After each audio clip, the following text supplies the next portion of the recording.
الحمد لله رب العالمين والصلاة والسلام على أشرف المرسلين محمد صلى الله عليه وسلم.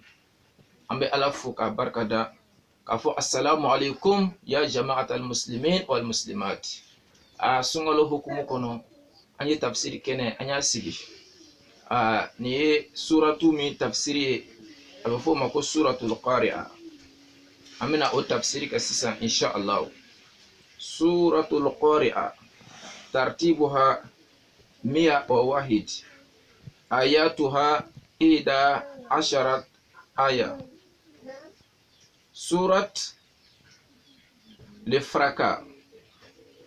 Surat 101 le fracas. 11 versets pré-égir numéro 30. Anga tafsiri avec un français ani bamanankan de la ni ala ka jɛ.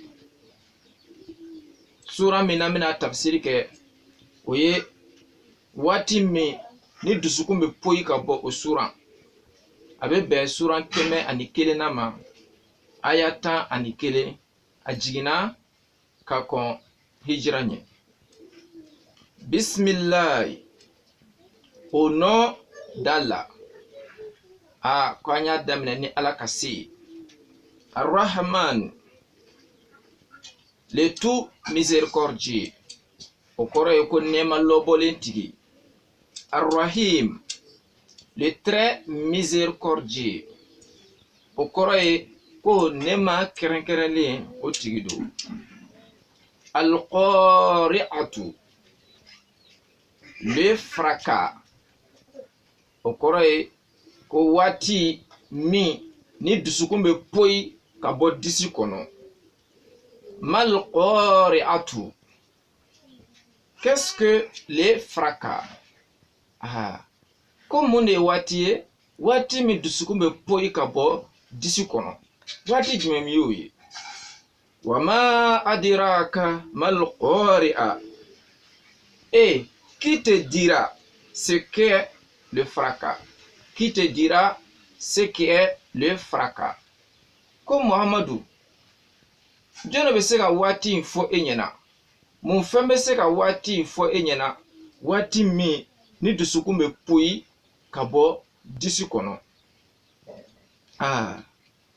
Yawma yakunu an-nasu kal-farashil mabthuth. C'est le jour où les gens seront comme des papillons éparpillés. Ko o don o de don ye don min ni adamadenw bɛ kɛ i b'a fɔ virivirini bibi olu mana b'u ka so kɔnɔ sumaya fɛ u bɛ yɛrɛkɛ cogo min na ka jɛnsɛn cogo min. Dɔw sen karilen don, dɔw kaman karilen don, dɔw kun cilen don, dɔw kɔ karilen don, dɔw ye cogo ka ɲi, dɔw ye cogo man ɲi. Ko o don in bɛ ten de. Watakunu l-jibalu kal-'ihnil manfush. Ako, et les montagnes comme de la laine cardée. Ko kulu bɛ kɛ o don. Kulu belebele minnu b'a bolo diɲɛ kɔnɔ. Kulu bɛɛ lajɛlen bɛ kɛ o don. I n'a fɔ i ye kɔri mugu bɔ k'a fili fiɲɛ fɛ. Kɔri mugu n'i y'a fili fiɲɛ fɛ, fiɲɛ b'a cɛ ka taa cogo min na. Kulu belebele bɛɛ bɛ mugu ten. A ka le mont Ombori kulu, Kilimanjaro kulu, mont Tanganyika, mont Brésil, i y'a faamu, le mont Baoulé, kulu o kulu n'a bɛ diɲɛ na, mont Gibraltar, kulu o kulu n'a bɛ diɲɛ na, n'a fɛ ko kulubaw don, nin bɛɛ bɛ mugu don min na, o don de ye o ye. A ko fa amma man faqulat mawazinuhu. A ko quant à celui dont la balance sera lourde. Ko nka maa min n'o tigi ka ja sumanikɛfɛn minɛ balansi n'o giriyala k'a sababuya kɛ baara ɲuman caman kɛli ye.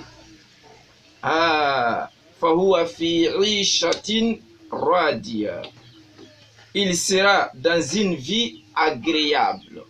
O tigi bɛna ɲɛnamaya sɔrɔ, a bɛna balo cogo sɔrɔ, balo cogo min n'a bɛ diya ye kosɛbɛ. n'a bɛ maa wasa kosɛbɛ.